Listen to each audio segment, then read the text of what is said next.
Welcome back. I shouldn't have time to do this review already, but since ESPN still has no idea how to schedule, 2.5 hours between games isn't enough. Puck drop's now been delayed, so that means that there'll be a delay in puck drop at Utah as well, as my guess. But anyways, it was the Blues and the Kraken. This was really truly a tale of two different games, completely different games.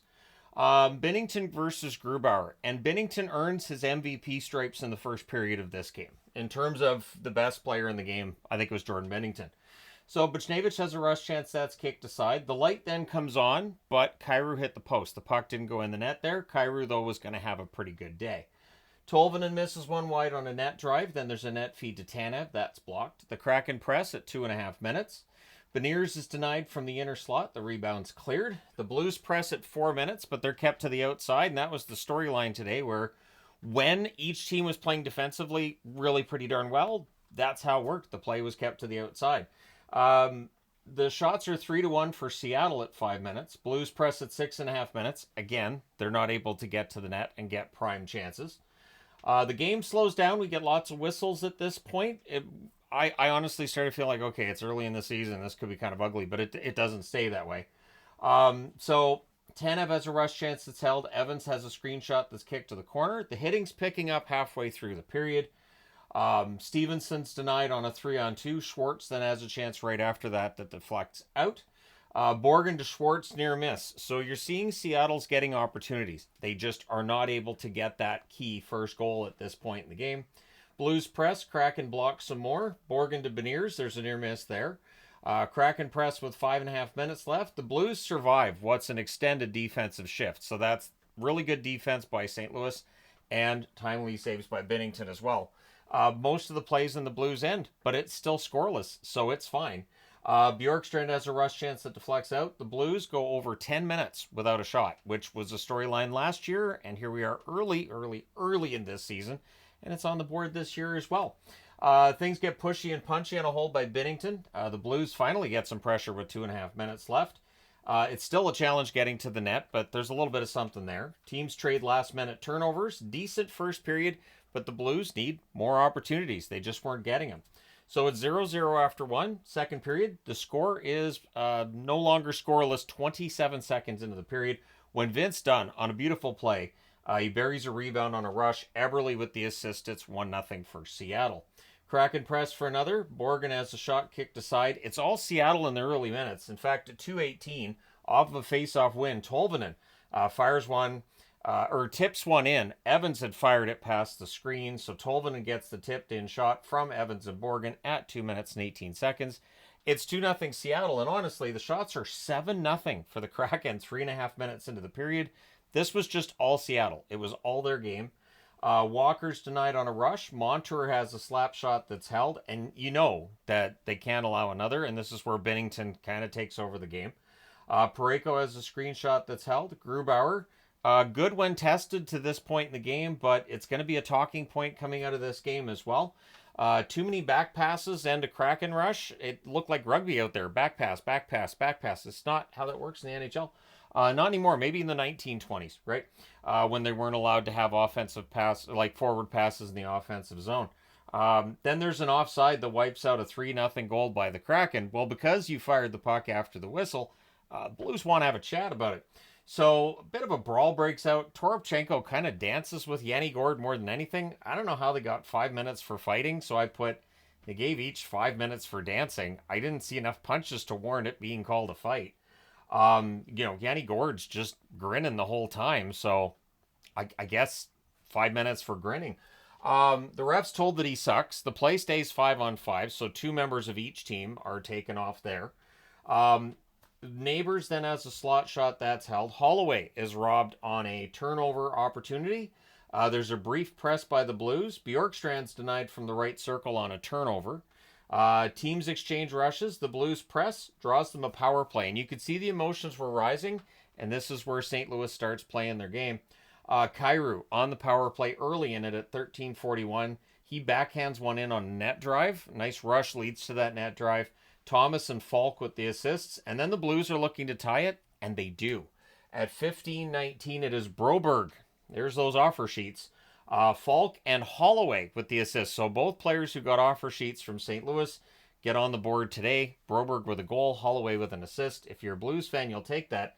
And somehow, even though Seattle had controlled most of this game, it's tied. So this is where that good goaltending in the first period comes in handy. I didn't think that second one by Broberg was a great goal for Grubauer. That's one that he probably should have caught there. The Kraken looked to respond, but at 15:37, on a breakaway via a turnover, Kyrou gets his second goal of the period. Texier with the assist. Great pass by Texier. Kind of a stretch pass to get it to Kyrou. And Kyrou puts it in. So Kyrou with a couple of goals. Last season, he struggled out of the gate. This season, not so much. Blues press for another. So a game that Seattle had controlled, all of a sudden they're behind 3-2. Yeah, that's the wonderful thing about the sport of hockey. You can control most of the game, and it doesn't matter. So the Blues press for another. Thomas to Holloway, near miss there. But Buchnevich fires a wide on a one-timer from the slot. Huge momentum swing in this game. I can't stress that enough. With 22 seconds left, Yanni Gourde goes back to the box. So a little bit of an issue there for Gourde. And the Blues have the power play. So that rolls to the end of the third period. And they start the third on that power play. Good cycling by the Blues, but the Kraken cleared out. Buchnevich to Thomas, there's a near miss. Then there's a shorthanded rush by Beniers that helps to kill some time. And the Blues do fail to score on that power play. That one's killed off by Seattle. Kapanen's then denied after it ends. Evans has a shot that's blocked. The teams exchange rush opportunities. Kraken press at 4.5 minutes. The Blues block. Joseph hits the side of the net. Great chance missed by Matthew Joseph. Kind of an open cage there. Grubauer a little bit out of position, but in the end, it doesn't go for Joseph. So the Kraken draw what would be their only power play of the day. Early clear, the Kraken set up, they cycle. Montour hits the post. I thought Montour had a decent debut with Seattle. It's too early to give anybody grades or anything. Late cycle by the Kraken. Power play's killed off. 2 shots on net on that power play. The shots are 4-2 for the Kraken at 9 minutes. Definitely the power play helps with that, right? Kraken press with 9 minutes left. And now the Blues are doing what the Kraken did. They're keeping it to the outside, making sure there aren't prime opportunities on the net. And they just seem to be a step faster. So Seattle had that really strong first half. Maybe they ran out of gas a little bit. Maybe the Blues were just a little bit behind and they caught up in that second half. Either way, it really is a tale of 2 games in this one. They kept the Kraken to the outside. Shen has a shot that's held as the Blues press. We're down to 6 minutes and 40 seconds left. Teams trade rushes with 5 minutes left. Evans has a shot that's blocked after a near miss for Cartier on a rush towards the net. The goalie pull happens with 1:45 left. With 42.5 seconds left, the Kraken call a timeout. Whatever was discussed in said timeout does not generate a goal. St. Louis wins this one 3-2, so they win their road opener, and Seattle's 0-1 to start the season. Seattle's going to want to remember what they did in the first half and get that memory wipey device for the second half of the game. The shots on net reflect how things changed.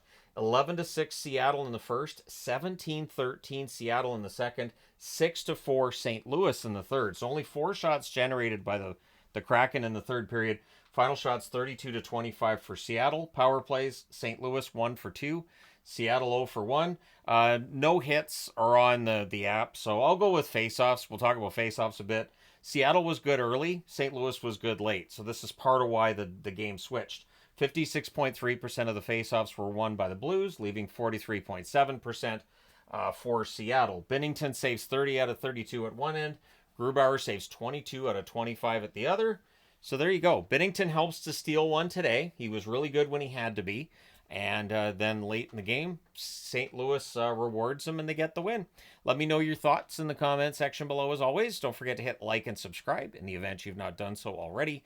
Thank you guys so much for all your support. I will talk to you again soon.